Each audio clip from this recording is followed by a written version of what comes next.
Assalamu alaikum da fatan kun wayi gari lafiya. To a cikin shirin za ku ji shugaba Biden na Amurka na ci gaba da fuskantar kiraye-kiraye daga jam'iyyar Democrat na ya janye daga takarar shugaban ƙasa. Jami'ai a Rasha kuwa sun ce gobara ta tashi a cibiyar makamashin ƙasar da ke yankin Rostov mai iyaka da Ukraine.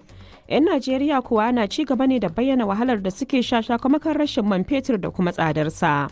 Kai idan na je NNPC ma na can zone 1 din nan ma wallahi tallahi layin koya ban tsoro na juya. Gashi na 10,000 ne gala. Ana ta faɗan Najeriya muna cikin masu arzikin man fetur. An ma rasa ina aka dosa.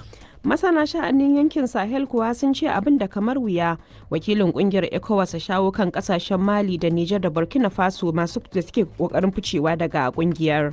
Nasarar da za ya ci ita ce ta maido kasashen cikin ECOWAS ba zai ci nasara ba. Amma in nasarar da za ya ci shine na a yi saki ko rabuwa nagartatta cikin mutunci to ina ga zai ci wannan nasarar saboda akwai wasu manya-manyan bututuwa.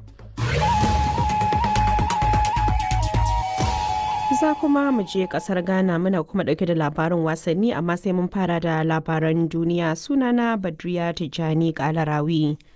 Shugaba Joe Biden na Amurka na ci gaba da fuskantar kiraye-kiraye daga jam'iyyar Democrat na ya janye daga takarar shugaban kasa a daidai lokacin da yake shirye-shiryen karɓar bakuncin taron kungiyar tsaro na NATO.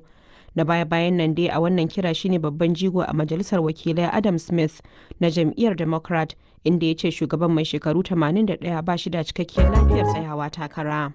3 grueling days and a world stage for the US president. Wakilin BBC ya ce za a ɗauki kwanaki 3 masu tsauri ana taron na NATO lokaci ne da shugaban na Amurka zai nuna zai iya wannan aiki. Wannan da ya biyo bayan muhawarar 'yan takarar shugaban ƙasa da Mr. Biden ya da ɗan takarar shugaban ƙasa na jam'iyyar hamayya wato Donald Trump inda ya gaza taɓuka abin a zo a gani. Amurka ta nuna damuwa kan ziyarar da Firaministan Hungary Viktor Orban ke kaiwa Rasha akai-akai da kuma ta Firaministan India Narendra Modi.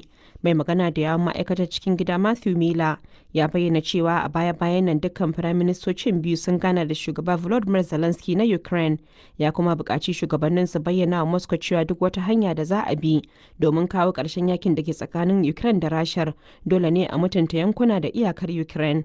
Dan majalisar Republican wato Michael McCall ya bayyana damuwa kan haka. I think it's a bit disturbing. I'm all for heads of state having meetings. Our top two adversaries. Ya ce abin damuwa ne saboda ana magana ne akan kasashe masu karfin makamai kuma a daidai lokacin da yake mamaya a Ukraine. Mr. Miller da ya kara da cewa Amurka na nuna damuwa kan gwamnatin India saboda alakarta da Rasha. Jami'ai a Rasha sun ce gobara ta tashi a ɗaya daga cikin cibiyoyin makamashin ƙasar da ke yankin Rostov mai iyaka da Ukraine bayan hare-haren makamai masu linzami da jirage marasa matuƙa da aka harbo mata da tsakar dare.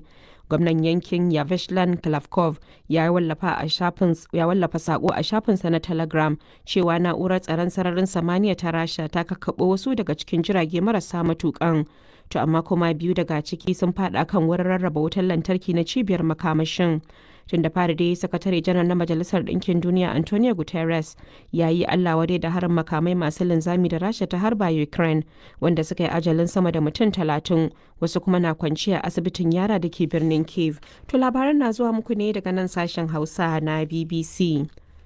Kafar yaɗa labaran Koriya ta Arewa ta ce tawagar masu bada horon sojin ƙasar sun yi balaguro zuwa China babu dai wato zuwa Rasha babu dai ƙarin bayanin inda suka nufa ko kuma dalilin tafiyar wannan ne dai karan farko da suke ziyara irin hakan tun bayan shugaba Kim Jong-un ya karbi bakuncin shugaba Vladimir Putin na Rasha a watan da ya gabata inda suka tattauna kan hanyoyin da za su yi aiki tare ciki har da tsaron haɗin kai. Amurka dai na zargin Koriya ta Arewa tana turawa Rashar makamai a yakin da take yi da Ukraine wani lamari da kasashen biyu suka musanta. Rasha dai ta ce tana kokarin inganta alaka ne tsakanin Koriya ta Arewa da kuma Koriya ta Kudu.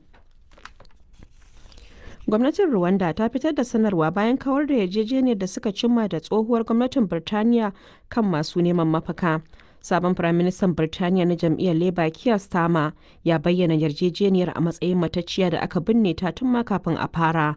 A sanarwar da Rwandar ta fitar ta bayyana karar cewa za ta ci gaba da riƙon abin da ta kunsa.